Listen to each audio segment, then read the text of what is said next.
Дечки, здраво! Петок е и време е за нова епизода од Кланичарски муабети. Епизодиве сега ми станува и уште померак да ги правам, бидејќи влегуваме во најинтересниот период за кладење во годината. Значи, ај што се изнагледавме интересен фудбал неделава што помина, се изнагледавме, ќе збориме малци и за тоа, него тоа што следува понатака е екстра. Значи имаме надпревар за джип и за други вредни награди, имаме разврска во сите првенства, разврска во Лига на шампиони, почнува плейоф во NBA лига, човек не знае од кај да фати со Билтенов да се клади. Веќе пројдоа 10 дена од надпреварот за джипот, а и нормално и за другите награди. Знаете да не се повторуваме, имаме и скутер, имаме и телевизор, а коефициентите што се во водство цело време се менуваат. Уште се доста ниско и мислам дека ќе има уште многу нови лидери до крајот на надпреварот. Вие одма може да ги видите долу коефициенти, ќе ги покажеме, со тоа што може од времето кога снимаме емисијава додека да почне веќе да бидат променети. Како и да е, ја лично правам, односно обраќам повеќе пажња сега на NBA. Почна плейофов, има еден тон утакмици, има еден тон играчи за играње. Ако не следевте добро, знаете дека во претходниот циклус кога Моцарт организираше надпревар за джип, најголемите коефициенти летаа токму на играчи од НБА. Али оставам на вас вие да си решите. Моментално имаме во водство тикет со квота преку 5000 или поточно 5280,14. И човеков што го има тикетов одиграл многу паметно.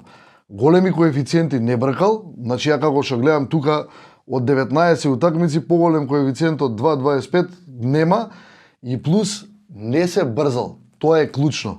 Значи надпревариве првиот му е од 9 април и си чекал утакмици све до 15 април.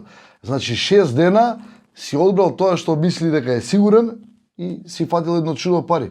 За 20 дена риуплата преку 150.000 е добивката. Значи, како советер од мене, не се брзајте од еден ден да испонаставате утакмици и да ја фатите најголемата квота, слободно брзете од цел викенд, брзете од цел билтен. Ваш е изборот. Не може да не спомнем и еден несреќен случај, да не речам малер, а тоа е човекот што, ако не следите добро на Facebook и на Instagram, го објавивме и тикетот, мислам, имаше преку 9000 квота. Од 20 надпревари го зафркна само една единствена утакмица. Си ги наредил сите 20, 1-2 гола во прво полувреме. Не знам колку сте фанатици за ТВ серии, али јас сум ептен. Сега, спротив тоа што го кажав, верували или не, Game of Thrones уште не сум гледал. Моментално гледам Готам, 4-та сезона сум, и си ги гледам, јас знам да си ги заредам по 3-4 епизоди на вечер.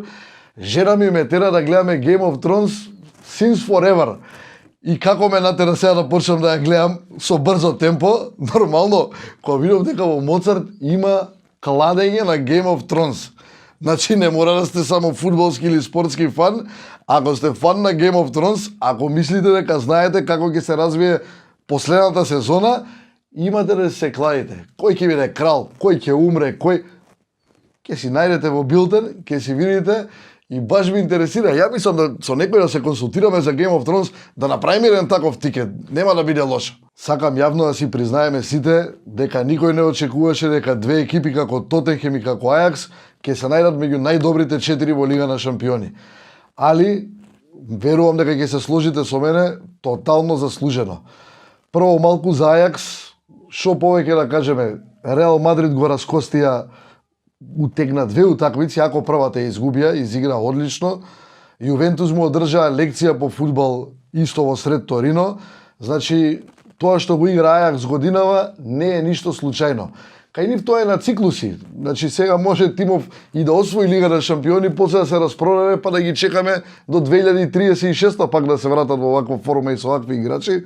Али за секоја почите нивната игра, залагање, мислам дека во таа утакмица се гледа вистинската убавина на фудбалот. А за Манчестер Сити, па како да ви кажам, дека ми е многу кејф што испадна. Не дека многу нешто ги сакам Тотенхем, туку мразам такви вештачки тимови. Значи Сити ми е тим создаден на брзина, купен со пари од шеици, едноставно нема драж фудбалска, нема фудбалска магија. Истото и со ПСЖ. И ги стигнат по мене фудбалска карма. Значи не може да додат понатака. ПСЖ да не ги спомнувам, У Франција водат едно чудо бодови, не можат 3 кола да си ја заверат титулава, примија 10 гола за 3 кола. Значи тимот е распад систем. Они мислат дека се собрали, имаат пари и сега ќе освојат све живо. Не. У фудбалот уште има магија и парите не ја водат во дечката улога, барем не според мене се уште. Не се договаравме оваа емисија да прогласуваме нити винер, нити лузер на колото, али не можам да не го спомнам Гвардиола. Го тепа од тролање човекот. Сега читав, имаше еден твит, легендата вели дека Гвардиола се уште слави, не му јавиле за варот. Шала на страна, така се испорадува, така се изнаскока, така се испорасклиза, се соблече, панталони му се смъкнаа надолу и судијата Чакир направи. Вар, голот поништен. Што ти е варот? Не може да стигнеш да се израдуваш, треба секое радување со резерва да го правиш, пошто може ти у сопчето таму да јават на судијата. Многу да не се задржуваме на тоа што помина, туку да се сконцентрираме на тоа што доаѓа. Правиме тикет за викенд, овој пат не идеме на голем коефициент да го бркаме джипот, мислам дека следната емисија ќе направиме еден таков блесав тикет, сега ќе одиме на нешто сигурно. Во сабота од 1:30, Сити со Тотенхем. Ја ќе изиграм дупла победа кец. Мислам дека Тотенхем ќе бидат уште пијани од ова што ги пројдоа сега, а Сити ќе сакаат да ги нагазат и плюс се у рововска битка за шампионска титула во Англија. Така да 20-18 дупла победа кец. А ги гледав истој, ете така, Арсенал 20-27 со Кристал Палас кец и 3+. Арсенал мораат едноставно на победат за да задржат чекор за 4-та позиција и Кристал Палас овде како што ги гледав на табела, апсолутно ништо не им значи утакмицава. Арсенал се разиграни, растеретени ми се некако и мислам дека тука нема шанси да промашиме оваа утакмица. Да не кажам дека и нешто посигурно би ја ставила, мај кеци 3+ нека бидат. Понатака, Италија, ранетите Јувентус. Нема боле шанса да си излечат раните, ако уопште може да се излечат од ова што го попија од Ајакс у вторникот, од тоа со Фиорентина дома да си прослават шампионска титула. Значи, сабота од 18 часот, 10-27, Јувентус Фиорентина, оваа ќе изиграме кецу кец. Така, мислам дека уште од прва минута ќе нападнат и дека ќе сакаат да докажат пред навијачите дека тоа што се деси со Ајакс беше само една лоша вечер, мада мислам дека и не беше само една лоша вечер за нив, дека проблемот таму е многу подлабок, али за тоа у некоја друга прилика ќе збориме. Од италијанциве, Интер и Рома играат, сабота вечерна, 10-28. Оваа малце по-оптимистички на голови, 4+ ќе ја ставам. Тоест, гол 4+. Нема зашто да не дадат гол и Рома и Интер на утакмица. И кај ги гледав, германците, таму знаете дека еден бот е разлика, Бајерн игра дома со Вердер, мислам дека ќе ја добијат, ама не ја чепкаме. Ја барав Дортмунд, 30-23 со Фрајбург во гости. Чиста двојка за Дортмунд. Значи, тоа е и по мене французите ги изругав ПСЖ предходно, ама после 3 утакмици едно по друго како не може да си ја заверат титулава и за нив мислам дека најболи шанса ќе биде у недела вечер против Монако, лутите ривали. Значи таа ќе изиграме кец чист 50-26 кец. Колку имаме? 6 утакмици. Па ќе ставиме 7. Седмица си е среќен број, како да ја гледаш. И нормално. Не би бил ја, ако не ги изиграм, да погодувате. Лиц.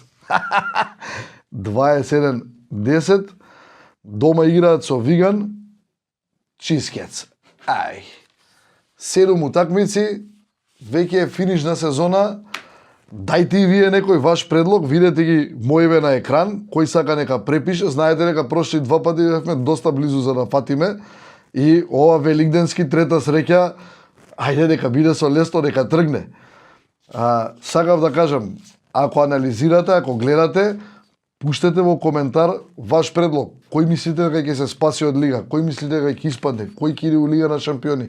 Сега е моментот кога се знае точно на кој што му треба да изигра и прашање е како ќе прогнозираме. Не губете време, во игра имаме джип, во игра имаме и пари. Трг во кладилница и се гледаме следната недела. Со лесно.